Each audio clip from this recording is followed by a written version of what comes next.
Bismillahirrahmanirrahim. Assalamualaikum warahmatullahi wabarakatuh. Waalaikumsalam warahmatullahi wabarakatuh. Alhamdulillahilladzii at'amana bi ni'matil iman wal islam. Asyhadu an la ilaha illallah wahdahu la syarika lah wa asyhadu anna Muhammadan abduhu wa rasuluhu la nabiyya wa la rasula ba'da. Allahumma shalli ala Muhammad wa ala ali Muhammad kama shallaita ala ali Ibrahim innaka Hamidum Majid. Wa barik ala Muhammad wa ala ali Muhammad kama barakta ala ali Ibrahim innaka Hamidum Majid. Qala Allahu ta'ala fi kitabihil karim. A'udzu billahi minasy syaithanir rajim. Ya ayyuhalladzina amanu ittaqullaha haqqa tuqatih wa la tamutunna illa wa antum muslimun. Wa qala fi athra ya ayyuhalladzina amanu la ta'kulu amwalakum bainakum bil batil illa an takuna tijaratan antaradin minkum. Bapak Ibu hadirin yang dirahmati Allah Ta'ala, yang pertama dan utama, marilah kita selalu meningkatkan, menambah kesyukuran kita, keimanan dan ketakwaan kita kepada Allah Ta'ala dengan menjalankan perintahnya dan menjauhi larangan-larangannya. Salah satu perintah Allah adalah supaya kita bermuamalah dengan adil dan jujur. Allah firmankan, ya ayyuhalladzina amanu, wahai orang-orang yang beriman, la ta'kulu amwalakum bainakum bil batil. Janganlah kalian memakan, menggunakan, mengkonsumsi barang-barang di antara kalian dengan cara yang batil. Illa antakuna tijar antaradin minkum, kecuali dengan tijarah, dengan jual beli, dengan pinjam meminjam, utang piutang yang adil, yang baik di antara kalian. Jadi salah satu ajaran Islam itu adalah bermuamalah dengan adil. Sehingga monggo kita usahakan bermuamalah dengan adil, jangan sampai mengurangi, menzalimi pada pihak lain. Contohnya adalah pembeli dengan penjual. Jangan sampai kita kalau membeli barang, jangan sampai merugikan penjual dan sebaliknya. Jika kita jual, jangan oleh pada pembeli. Dengan jual beli yang adil, insya Allah barang akan menjadi barokah. Selanjutnya kita lanjutkan. Kalau kemarin saya sampaikan 3 perkara yang bermanfaat, ada 3 perkara yang membinasakan. Apa itu? Yang pertama, pahaman mutabihun, yaitu hawa nafsu yang diikuti. Allah menciptakan manusia itu dengan berbagai macam piranti-pirantinya. Salah satunya adalah namanya hawa nafsu. Apa gunanya hawa nafsu? Untuk mendorong kita. Kalau kita tidak punya hawa nafsu, tidak punya kegiatan, nggak bisa semangat. Contoh ada orang yang sakit ya, nafsu makannya tidak ada atau turun, nggak mau makan, tidak baik. Tetapi kalau dipotong dia juga tidak baik ya. Makan bakso sudah 3 mangkok kocik sandu ya. Dan tidaklah aku ini selak atau mentiadakan nafsuku. Aku juga senang dengan Zulaikha. Innal bisuin, sesungguhnya nafsu itu cenderung mengajak pada perbuatan yang buruk, ila marobi. Karena yang dirahmati pada Tuhan yaitu Allah Ta'ala. Contoh ya, orang makan lagi itu harus perlu nafsu ya. Kalau nggak punya nafsu ya nggak mau makan. Terus nafsunya dirahmati Allah lewat nabinya. Nabi sabdakan bahwa kalian itu kalau makan wala tusrifu, jangan berlebih-lebihan. Kalau bisa itu sepertiga perut isinya makanan, sepertiga adalah udara. Lah niki pas lawan cocok kok ya gratis kok ribut. Namanya hawa nafsu. Dan untuk yang lainnya nafsu seksual sudah menjadi sunnah umum. Allah sudah menjelaskan bahwa laki-laki itu normalnya ya senang dengan perempuan ya, bukan dengan laki-laki, namanya tidak normal ya. Tetapi kemudian dirahmati dengan cara menikah ya. Seandainya si atau laki-laki si perempuan ya, kemudian sama cintanya, terus dengan cara menikah ya, bukan dengan cara menelepen atau kumpul contoh ya. Malah juga begitu kalau dalam pewayangan katanya Raja Yudhistira niku raja sing lomo bojomu tak epekan. Nek tak epekan sajane mboten duwe rasa nafsu, ya itu tidak baik. Harus ada rasa marah, tapi jangan diperturutkan. Titik marah, titik marah, titik marah. Ayahnya dipegat marah, tidak baik ya. Maka kemudian adalah dirahmati. Jadi nafsu itu kalau dirahmati Allah akan menjadikan kemarahan, dan sebaliknya jika tidak dirahmatkan jadi bencana-bencana Allah.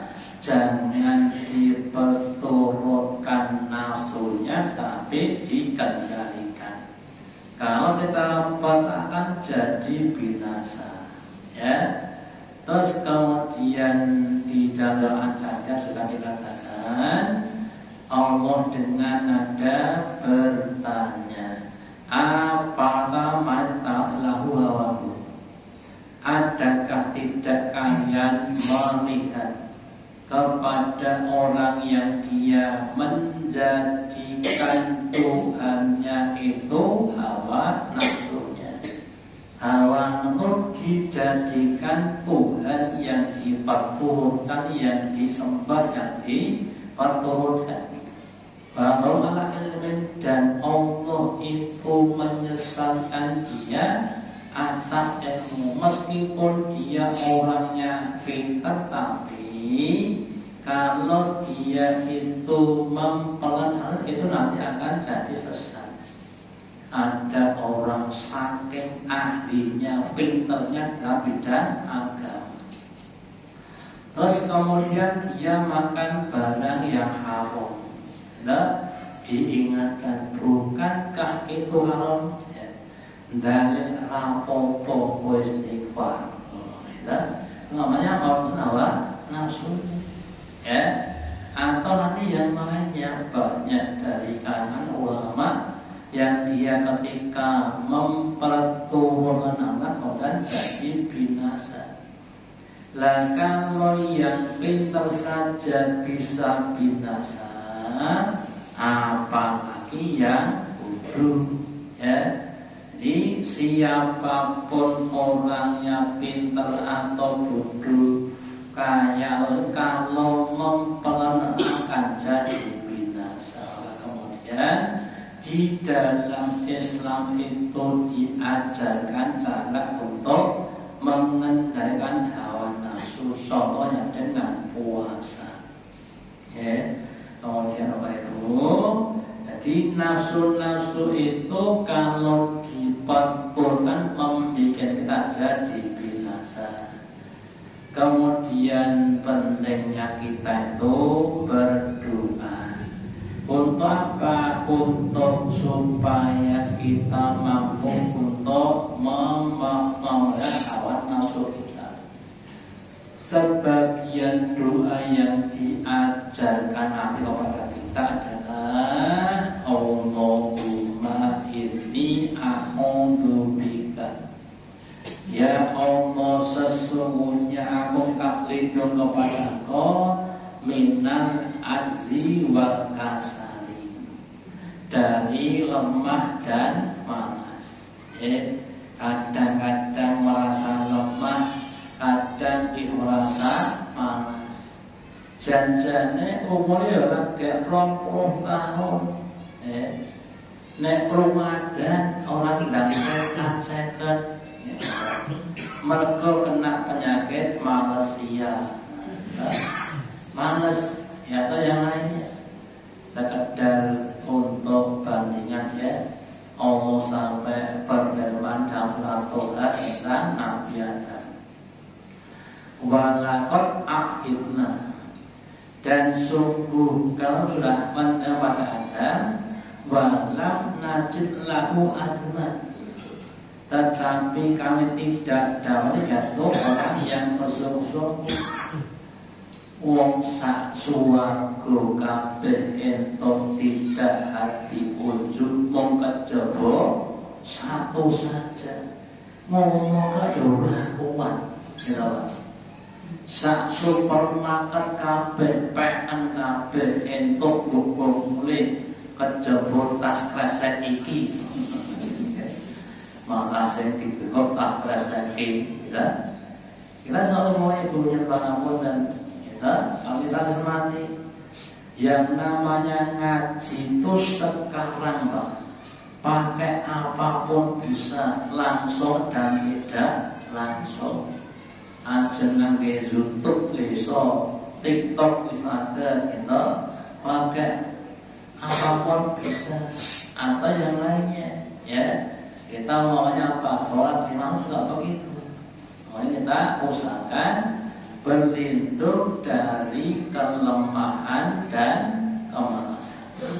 Wal bukhli wal jubni, ya, berlindung dari penyakit namanya bakil, udel, betidel, kikir, ya.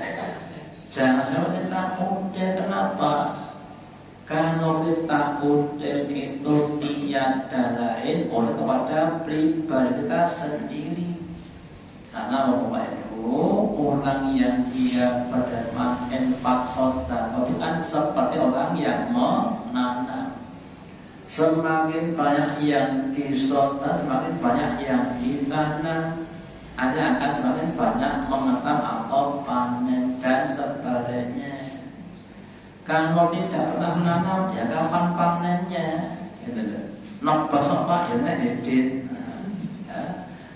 Ya, wal jubni dan juga kelemahan, wal haromi, ya, dan dari kepikunan. Pikun tidak harus dengan sepuh, ya. Anak-anak sekolah pakai. Kalau sudah libur seperti ini, libur 1 bulan, itu nanti masuk sekolah kemudian banyak yang pikun. gitu. Apa satu bulan cuma apa? Sebulan cuma kerjanya ngundudul HP. Takoni pelajarannya kemarin, ya banyak yang nggak tahu. Ya kenapa karena nggak dipakai? Kalau bisa kita ini makanya kita berdoa karena tidak menjadi orang yang haram meskipun usia umpama sampai 100 tahun tapi masih sadar sama masih apa bisa ibadah dengan baik ya.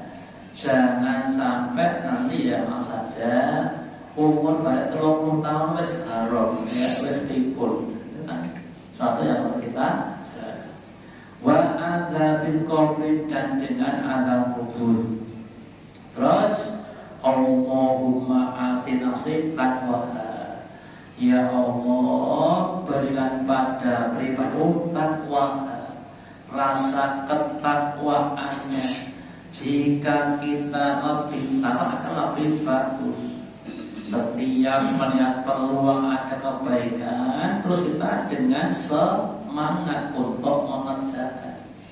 Ada orang tanya dalamnya Pak dan dia pun di saya tahu perapatan di bawah terus diterkaitan dalamnya kan suatu kebaikan ya atau yang lainnya ya ada orang yang melakukan kita satu datanya itu sore itu wazakah dan juga kesucian jiwanya. Jiwa-jiwa yang suci itu jiwa-jiwa yang kalau dia berbuat jelek sedikit saja itu sudah terasa. Contoh apa bedanya kacamata dan kaca jendela? Oh, kita lihat. Sini kali gede, benar. Ojo moto niku gesiti ketok tol mengganggu mergone mengalih pandangan. Kalau koco jendela apa ya di atas. Oke, mau sekarang bisa dong nanti hapus. Lah hati-hati yang bersih itu seandainya dia berbuat keburukan terus terasa berat ya maka salah satu bedanya orang yang Islam dan orang munafik apa bedanya? Salah satu adalah orang beriman itu kalau berbuat kesalahan seperti keblukan gunung atau keblukan gunung sedang itu seperti ada alat di hidungnya kemudian ini selesai ya. Makanya untuk kita harus berusaha untuk minta Allah itu dari hati yang bersih ya. Anta waliha wa malaha engkau itu adalah walinya wali pada diriku ini. Allahumma inni a'udzu min qalbi la yasa. Ya Allah, aku minta lindung kepadamu dari hati yang tidak takut. Ya. Ketika Fir'aun itu didakwai Nabi Musa, kemudian dengan congkaknya dia menyombongkan diri berkata, Aku adalah Tuhan yang Maha Tinggi. Kemudian diancam kalau kamu enggak iman kau akan masuk neraka. Tidak takut baunya dia tidak mau beriman. Atau kepada zaman Nabi dengan pamannya namanya Abu Lahab.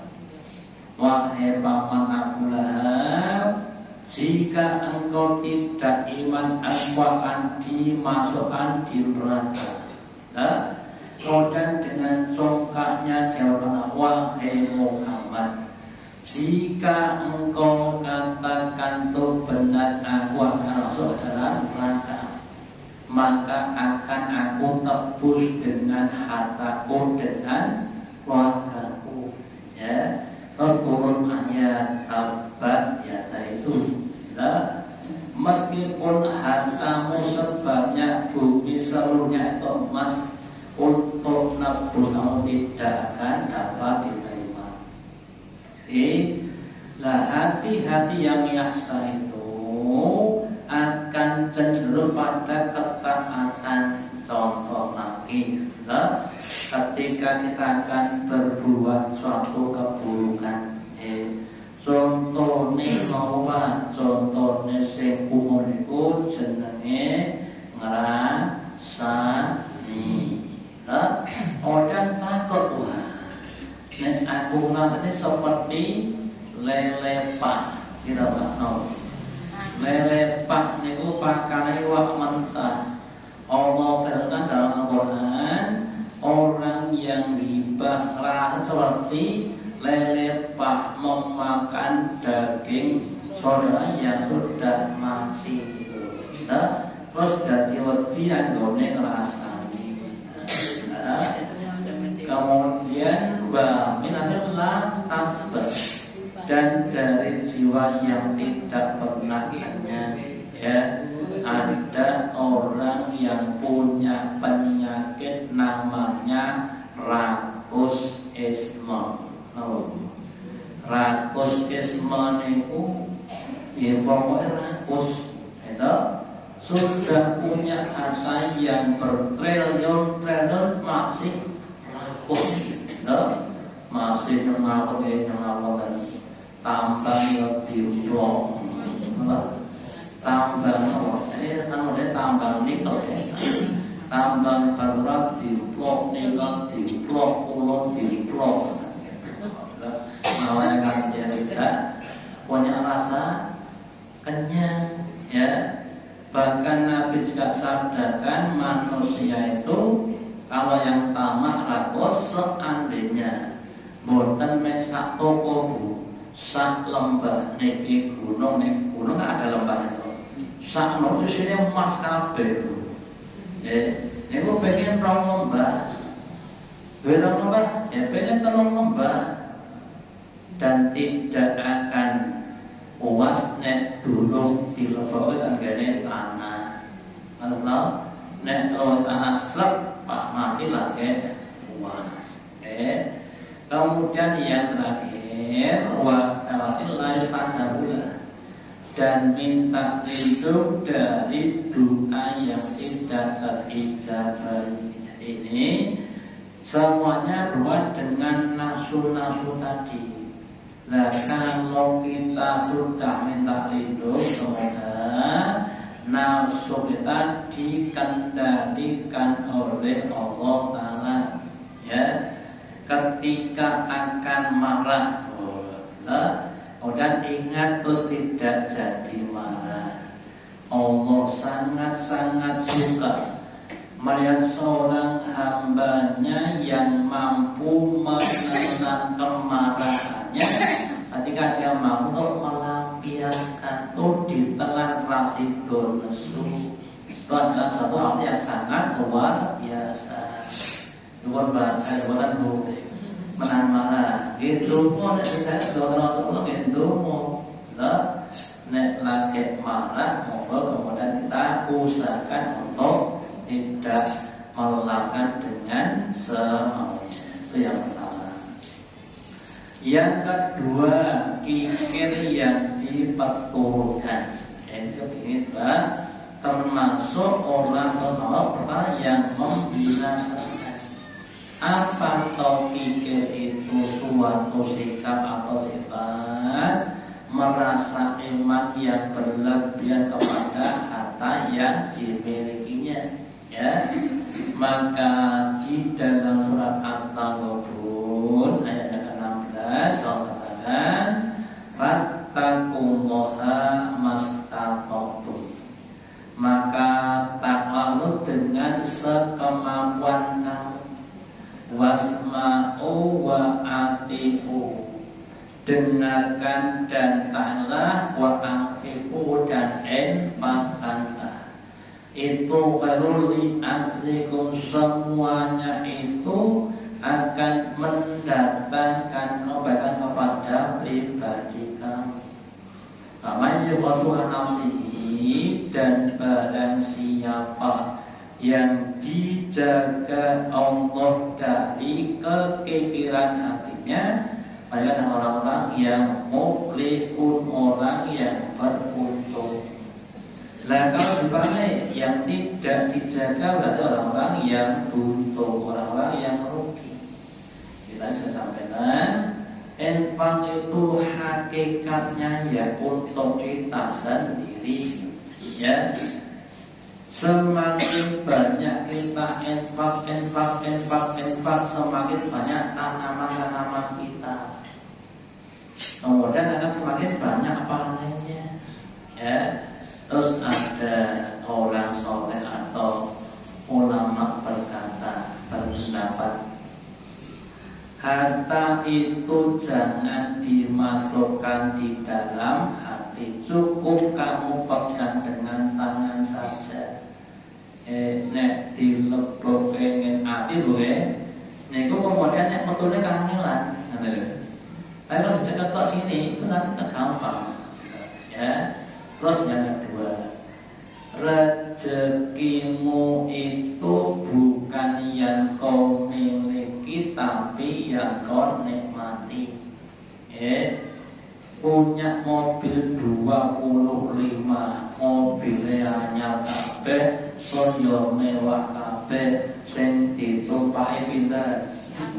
Tunggal, itu sing dinikmati itu cuma satu, yang dipertahankan 25, nggak rugi. Nah, kita usahakan untuk dikurangi. Seandainya kita masih punya rasa gigir, harus ditanggulangi dengan doa dan dengan pemaksaan dalam tanda petik. Ya. Jadi mungkin harus dipaksa, kikirnya harus dihilangkan. Contohnya seandainya kita infak, usahakan tiap hari infak meskipun 100.000. Kita Pak, saya lupa alhamdulillah. Kemudian ditingkatkan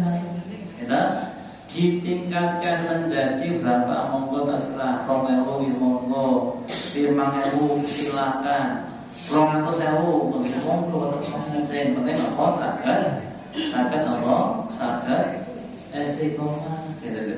Kita lah nanti kalau kita sudah benar-benar Allah akan melonggarkan hati kita, dilonggarkan.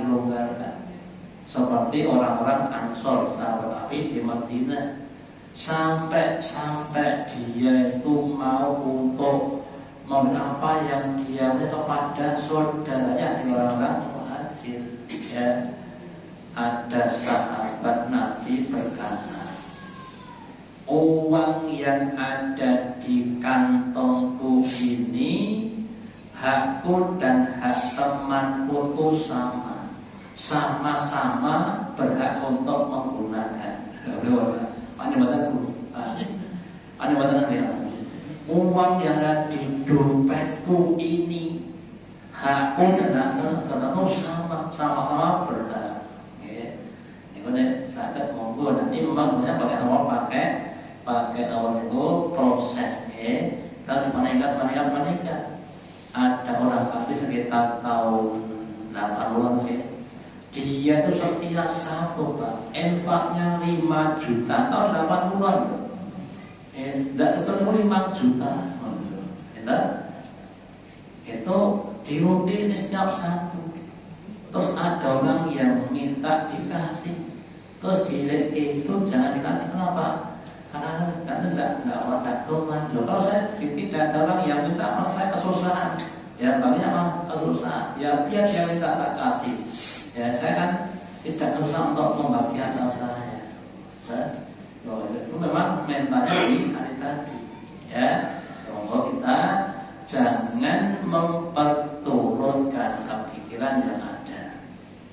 Terus kemudian Allah katakan bahwa orang yang dia itu bakhil itu hakikatnya pada dirinya sendiri.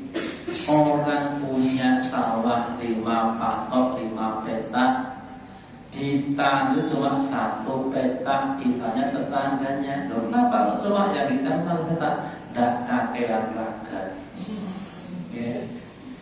Lah nanti kalau di satu petak sempahnya satu petak apa-apa.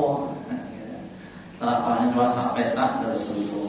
Nah, terus tonton. Kemudian juga di dalam hati katakan alladzina qaluna bil orang-orang yang dia itu bakhil dan menyuruh orang untuk bakhil, maka orang-orang yang tidak akan beruntung. Ya, makanya monggo sekali lagi ya, termasuk saya ya, menghilangkan rasa kebakhilan. Cara yang lainnya adalah kita punya suatu pemikiran bahwa apa yang kita infakkan justru milik kita besok di akhirat. Gitu. Terus kita lanjut saja karena waktunya terbatas. Ya. Kemudian yang ketiga adalah ujub atau bangga diri. Setiap orang itu diberi kelebihan dan kelebihan otak. Nah, ketika diberi kelebihan itu kemudian ada dua kemungkinan. Yang pertama adalah syukur alhamdulillah. Yang kedua kemudian merasa ujub, ya. Apa itu bangga diri? Bangga dengan apa yang ada pada dirinya. Contohnya ya anak sekolah ada yang juara 1 nilainya 100 murni, ya, tanpa cacat, tanpa pembulatan. Kemudian dia berkata, saya kok. Ini namanya orang yang sujud, ya. Nah kemudian ini satu kisah pada Nabi pada perang Ahzab, ya. Ketika sahabat Nabi itu akan perang, terus jumlahnya banyak, kemudian yang hilang adalah suatu suku yang jumlahnya sedikit. Ini sedikit saja. Kemudian dia berbangga-bangga, kita jumlahnya banyak, ya. Nanti pasti mendatanya ternyata kalah, gitu. Jadi kita nggak boleh bangun sebagai itu. Itu orang-orang kecil, ternyata itu tidak bisa, gitu. Yang ada cerita kalau kita di Aceh, ya, ketika Sunan Aceh kan ada sebagian sana yang datang ke sana untuk membantu. Ketika disuruh untuk nyembelih sapi, sapinya kecil lah. Kemudian dia selalu biasanya aku sampai berdiri tak boleh, gitu. Ternyata setelah itu kemudian ya dia tidak bisa menguasai. Itu namanya kan orang-orang yang ujub tadi. Kita jangan sampai ujub. Dan terus bagaimana caranya? Caranya kita kembalikan kepada Allah seperti Nabi Sulaiman. Ketika kita diberi suatu kelebihan, contohnya kepandaian, IQ-nya sampai 200 banget, ditaksoni rung rampung sing nakon wis jawab banget, ya. Jadi kita kembalikan hadza min fadli rabbi. Kepandaianku itu adalah karya Tuhanku kepada aku, ya. Dan untuk yang lainnya, ya untuk kekayaan dan sebagainya, itu dikembalikan kepada Allah, jangan kepada pribadi kita sendiri. Bahkan ketika kita disanjung orang itu, terus kita mengatakan alhamdulillah, bukan perasaan senang, tapi adalah artinya segala puji bagi Allah. Saya itu nggak pantas dipuji, yang pantas kan cuma Allah Ta'ala, ya. Ditanya apapun langsung dijawab dengan cepat itu. Kemudian yang dipuji adalah Allah Ta'ala, dan yang telah menciptakan manusia dengan segala kelebihannya. Dan semoga kita terhindar dari 3 tiga hal yang dapat membinasakan.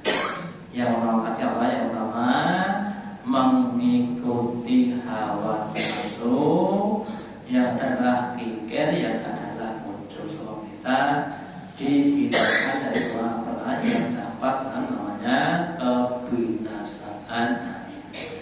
Demikian yang dapat disampaikan pada malam hari ini, semoga ada manfaatnya. Allahumma taqabbal minna innaka antas samiul alim wa tub alaina innaka antal rahim. Kita akhiri dengan doa masjid. Subhanallah wa bihamdika asyhadu an la ilaha illa anta